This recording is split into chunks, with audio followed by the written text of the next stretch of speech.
అందరికీ జై శ్రీమన్నారాయణ. భగవద్బంధువులారా, ఈరోజు మనము మొదటి అధ్యాయంలోని 5వ శ్లోకము మరియు 6వ శ్లోకము వాటి యొక్క భావార్థాల గురించి తెలుసుకోబోతున్నాము. ఇప్పుడు మనము మొదటి అధ్యాయంలో 5వ శ్లోకము చదవబోతున్నాము. ఓం దృష్టకేతోచ్ఛకితానః కాశీరాజశ్చ వీర్యవాన్ పురోజేత్ కుంతి భోజశ్చ శైభ్యశ్చ నరపుంగవః. ఓం దృష్టకేతోచ్ఛకితానః కాశీరాజశ్చ వీర్యవాన్ పురోజేత్ కుంతి భోజశ్చ శైభ్యశ్చ నరపుంగవః. శ్లోకం మూడవసారి.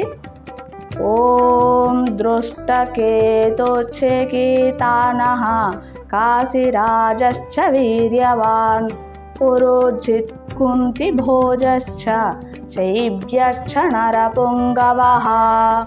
ఇప్పుడు మొదటి అధ్యాయంలో 5వ శ్లోకము చదవడానికి నేర్చుకున్నాం కదా. ఇప్పుడు దాని యొక్క అర్థం తెలుసుకుందాం.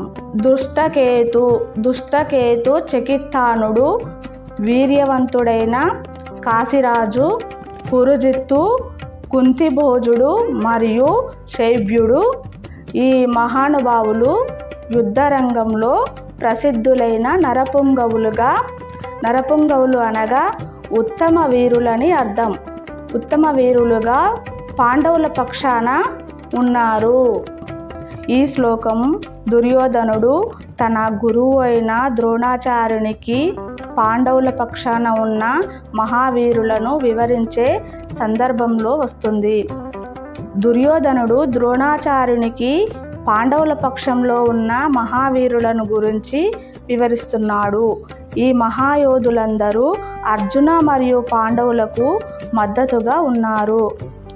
కురుక్షేత్ర యుద్ధంలో వీరు ఎంతో ప్రతాపశాలులుగా పోరాడారు.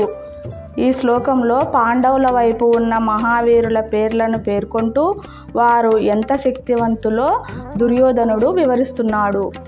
ఇది అతనిలో ఉత్కంఠను, భయం మరియు వ్యూహరచన అవసరాన్ని సూచిస్తుంది.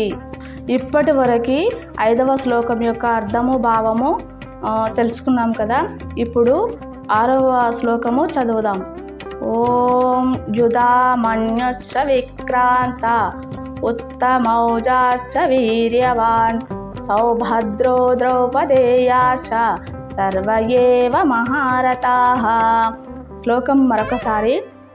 ఓం యుధామన్యుశ్చ విక్రాంత ఉత్తమౌజాశ్చ వీర్యవాన్ సౌభద్రో ద్రౌపదేయాశ్చ సర్వ ఏవ మహారథాః.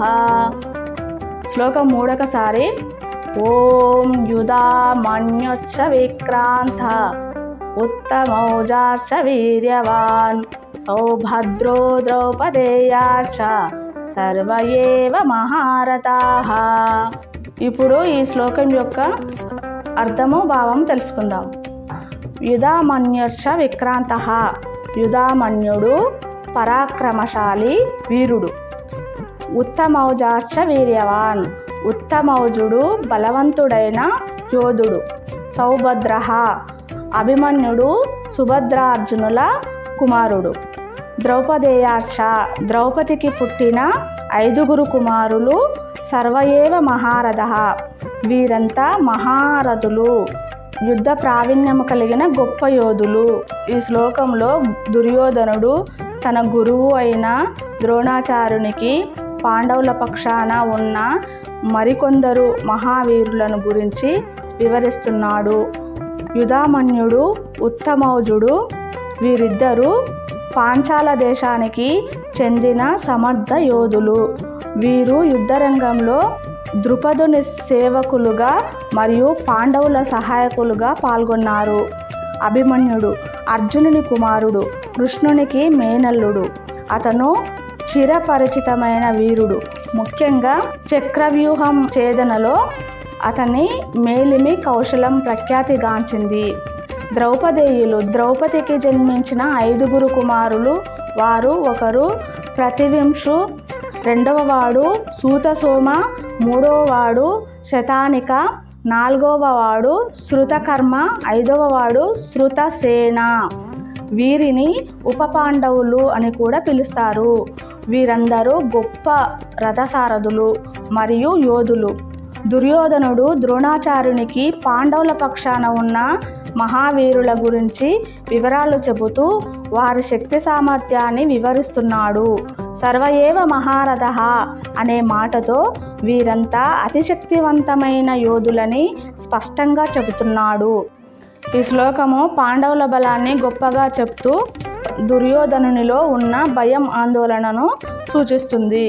ఇప్పటి వరకు మనము మొదటి అధ్యాయంలో 5వ శ్లోకము మరియు 6వ శ్లోకము వాటి భావార్థాల గురించి నేర్చుకున్నాము. నెక్స్ట్ ఎపిసోడ్లో 7వ శ్లోకము, 8వ శ్లోకము వాటి భావార్థాలతో పాటు నేర్చుకుందాము. ఈ వీడియో కనుక మీకు నచ్చినట్లయితే లైక్ చేయండి, షేర్ చేయండి, సబ్స్క్రైబ్ చేయండి. మీ బంధుమిత్రులకి ఈ వీడియో షేర్ చేయండి. అందరికీ జై శ్రీమన్నారాయణ.